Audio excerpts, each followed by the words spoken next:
Maayong gabi sa tanan na nasabta sa atong programa karon. Hello, good evening. Salamat kay sa Ginoo sa tabang niya. Nasilayan pa nato ang adlaw. Nasalop na pud ang adlaw. Salamat sa Ginoo sa kusog nga iyang gihatag alang kanato. God bless. Kayo kanyong tanan diha. Ug arita sa gitaytulan kini og repentance in Christ. So sa dili pa ako nibasang sa Ezekiel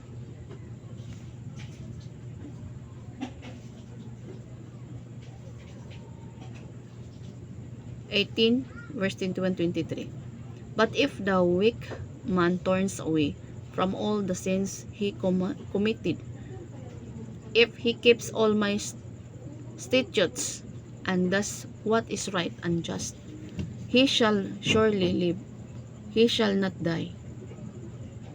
None of the crimes he committed shall be remembered against him. He shall live because of the virtue he has practiced.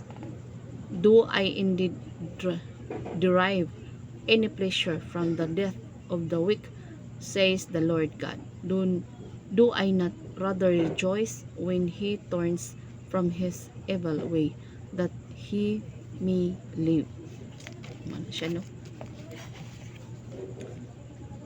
When you have sinned, show repentance.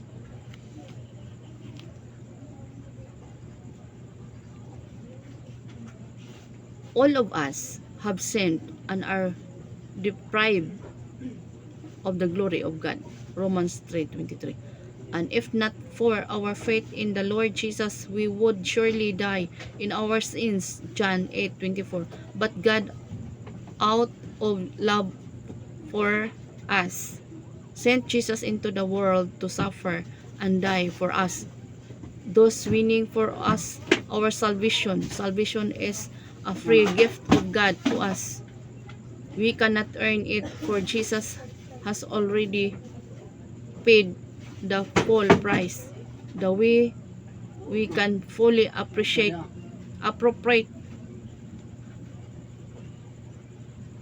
this salvation is Christ is through repentance. What is repentance? The Greek word for repentance is metanoia,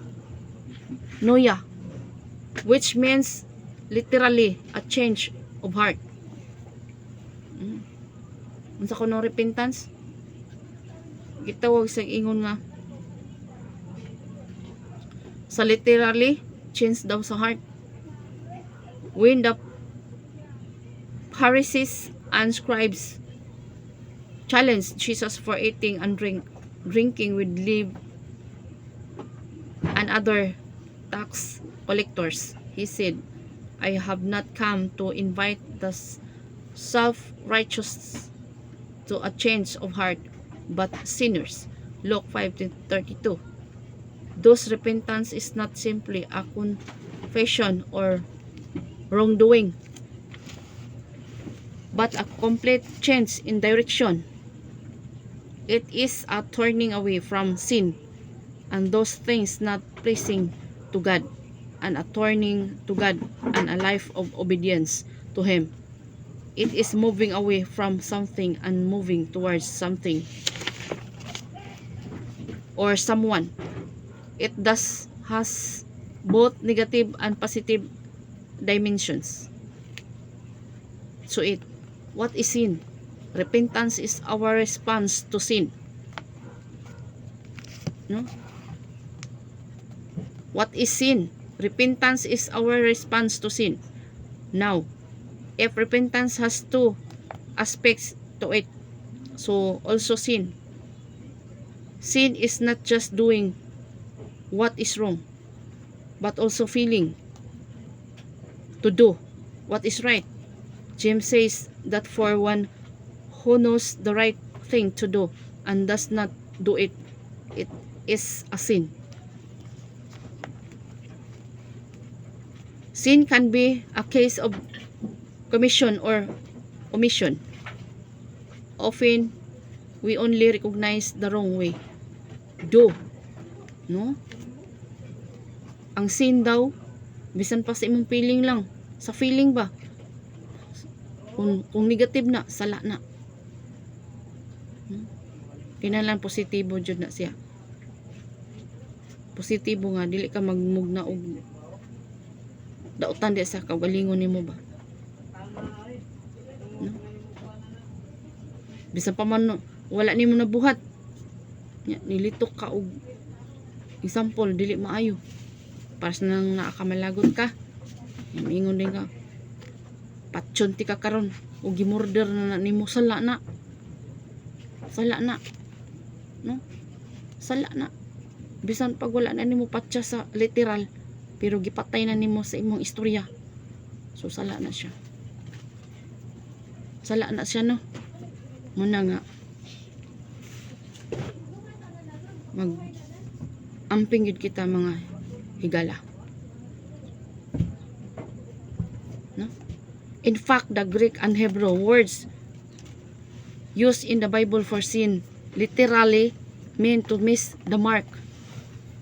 Those sin is not just the abuse, wrong done, but anything that falls short of God's standards. And since God's standards are perfection, no? Ang standard sa Ginoo kailan nga perfect gid ba? This is why we are all sinners and are in need of continued repentance. No? Kanunay ta maayo pasaylo sa Ginoo. Ano man, bisan pa sa atong feeling lang, sala na. Bisan lang gani sa pagtan-aw na nang dili maayo, sala na. Ana no. Careful. Those one whenever we examine our consciences, ang konsensya, no? We need to see both aspects of sin.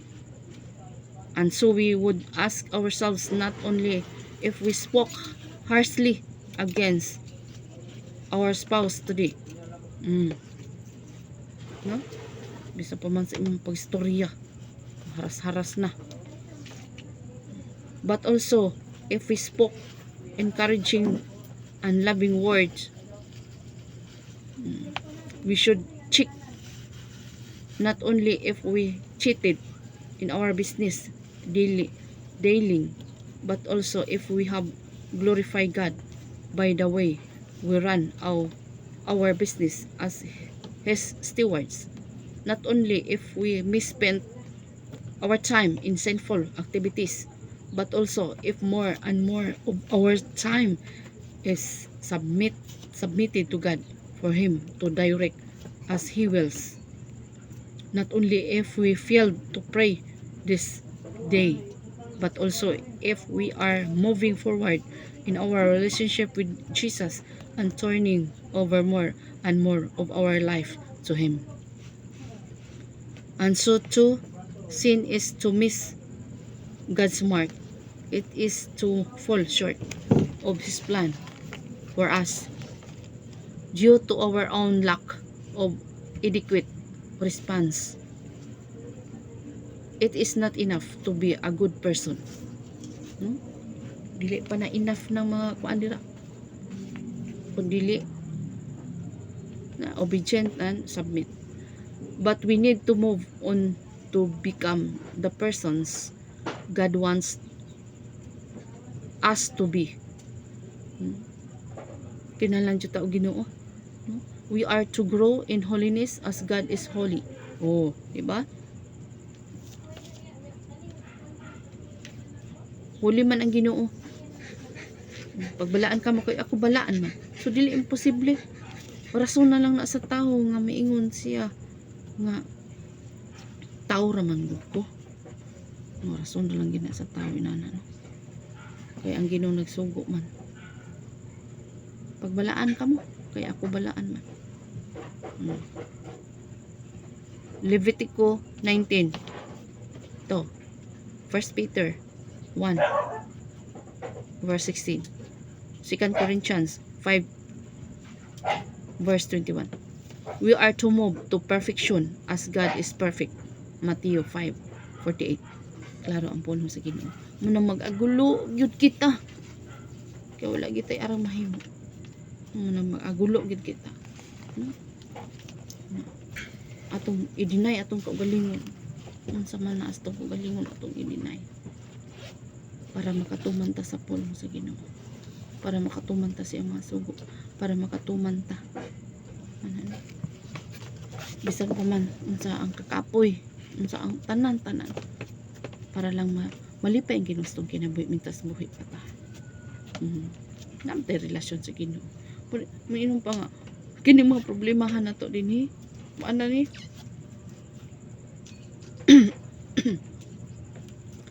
Painon pa nga kuala na ni siya. Pagbansay-bansay lang ni sa ato ama sa kinabuhi. True repentance. How can we move on to grow in holiness and seek to attain perfection? One crucial action is true and full repentance. Unsa ito?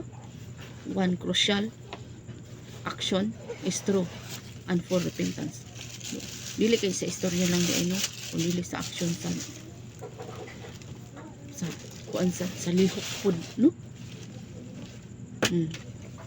This can start to happen as we assess where we are in relation to our Savior, who gave us the precious gift of salvation.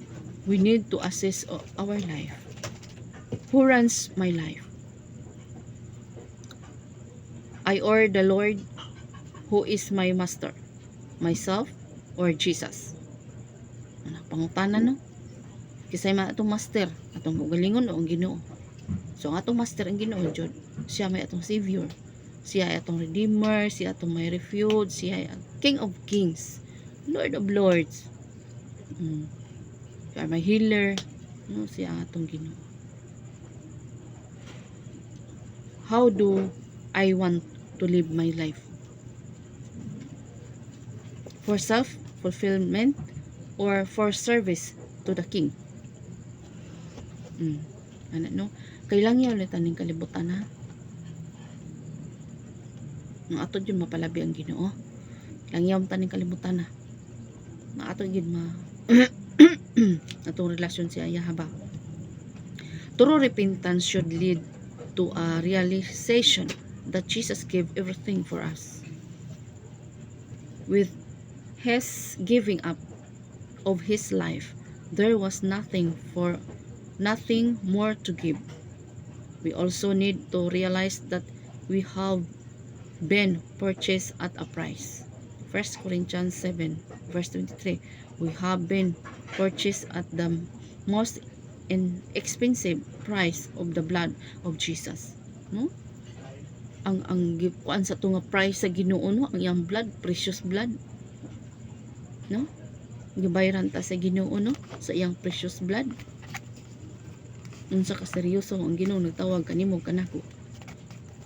Kanatong tanan. Gitawag tang tanan. Pero nagapamulong.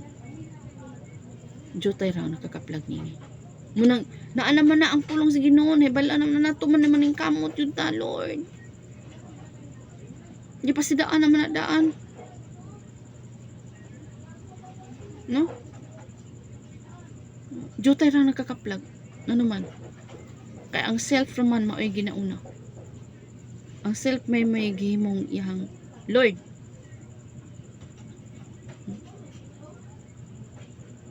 Ngita, who is my master? Myself or Jesus? Si Jesus atong master. Muna nga, naagitay higayon nga mutuman kita sa pulong sa Ginoo. Mag-agulo pagid kita. Muna nga, kaya ato man kung kaaway, ang ato lang kagulingon.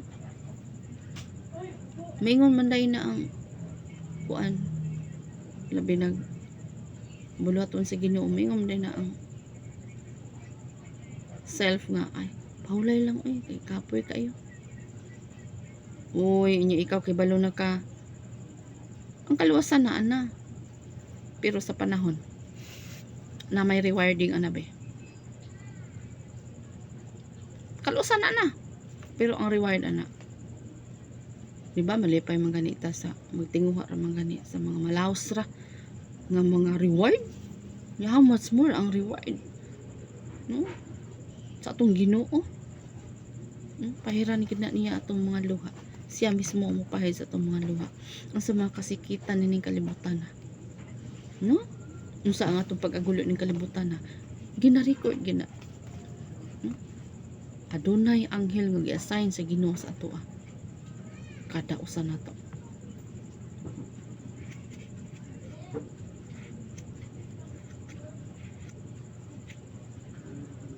Sige yun dire.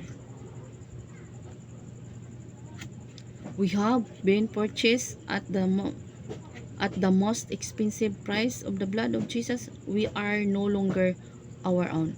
We belong to Jesus and are His to do with as He pleases. What then is our response? Do we also give up everything? No, i-give up ang everything. You give up, no? Our very life for Him. Do we start to live a life of full obedience to the Lord?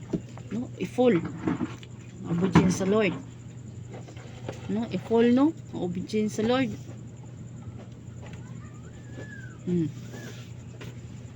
Hello.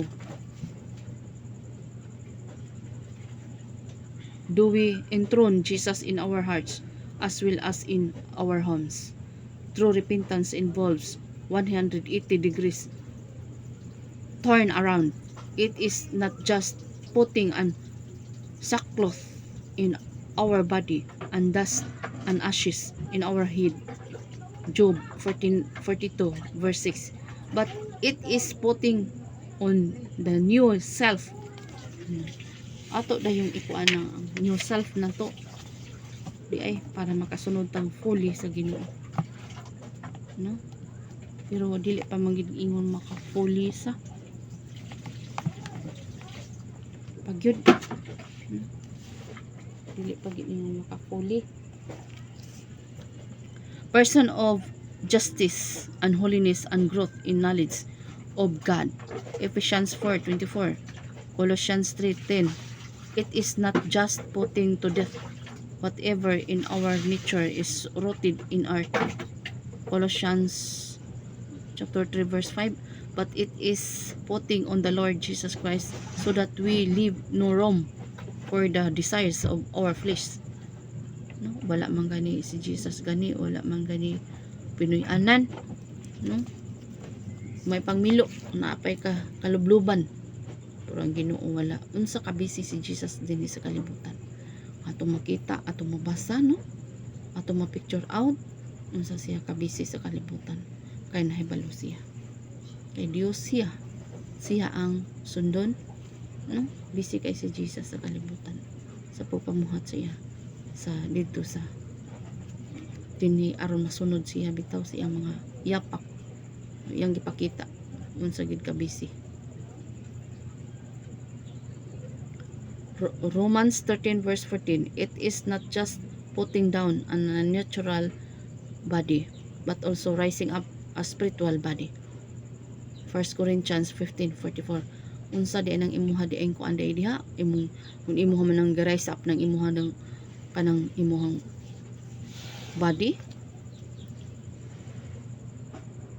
Pagita ba si ingon nga i-down ang natural body ug i-rise up ang spiritual body. No?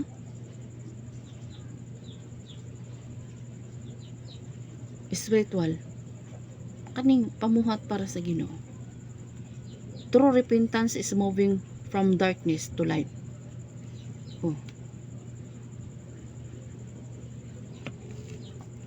Ang tinuod daw kuno nga repentance naa ka sa dark nga dapit mo turn to light. Hukaso na ang daang pagkatao. Unsa may imong daang pagkatao sa una? Hukasan na. So ang isulot nimo ang karakter sa Ginoo. 9 fruitful of the Holy Spirit. Balikon gyapon ako. Love, joy, peace, humble, self-control, righteousness, holiness, no? kindness, patience. So kana sang siyam. Kanang taas ang pasensya. Taason jud ang pasensya. Pasensya gyud kanang yung pasensya niya. Kanang yung humble, Hallelujah. Kanisang self-control. Hallelujah. Ano no? Nya peace, nya joy. Mao na siya.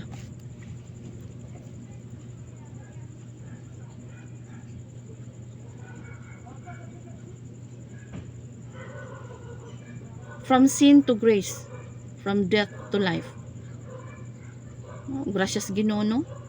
Gikan sa kamatayon ngadto sa kinabuhi.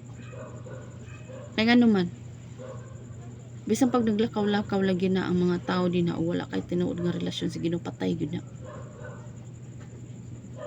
Kung wala kay tarong relasyon sa Ginoo. Unya kung makarelasyon na ka sa Ginoo, na kay insaktong relasyon sa Ginoo. Ang katubang atong kinabuhi ba? Nga dark kaayo bitaw. Ngit-ngit pa sa alakitran. Ato sa kahayag. Kay si Jesus man ang kahayag. No? Yun. From loss to gain, repentance can never be sin, just as avoiding the negative, but much more of moving on to the positive. Kumusta man imong sinultian, puros negative, makaingon gani nga murag magmahadlok sa naas ka ngit-ngit nga maingon nga buyag. Uy, anak kas Ginoo na, dili na ka mag-ingon purya buyag. Wala na uy. Hukasan na. Ingon nga dita kita Kristohanon, dita maingon nga swerte. Dili uy. Panalangin. Salamat sa Ginoo sa mga panalangin. Di panalangin ang tas Ginoo, dili kay naswertihan. Hukasan na. Wala na. Sa anak sa Ginoo wala na. Gipanalanginan ka. Hello. So positive thoughts no. Balikon ako. Repentance can never be sin, just as avoiding the negative, but much more of moving on to the positive. Kinala na positive. Moving. We need to look not on what we give up. So may mo give up dia. Just our old self after all. Anong old self nimo? Sabi old self nimo. Kasa na soul of si Kristo, but on what we receive from God. Kadawat na kas Ginoo. Murag po na imong inistoryahan. Murag po ng mga pamalikas, wala na. Sige ingon mga kagbuang. Nagmita man to kas imperno. And what we receive are forgiveness, reconciliation, mercy, peace, joy, love, empowerment. We give up our old worthless life and receive the life of God Himself. Klaro man. Hukasan ng daang pagkatao, worthless life. What an exchange. And if we truly realize this, then we would be eager to repent. The doorway to new life. Sa may the doorway to new life. Let us then examine our life. Jesus came into the world and died for us so that we might have not just new life, but a life that experiences the fullness and abundance of the very life and God. John 10:10.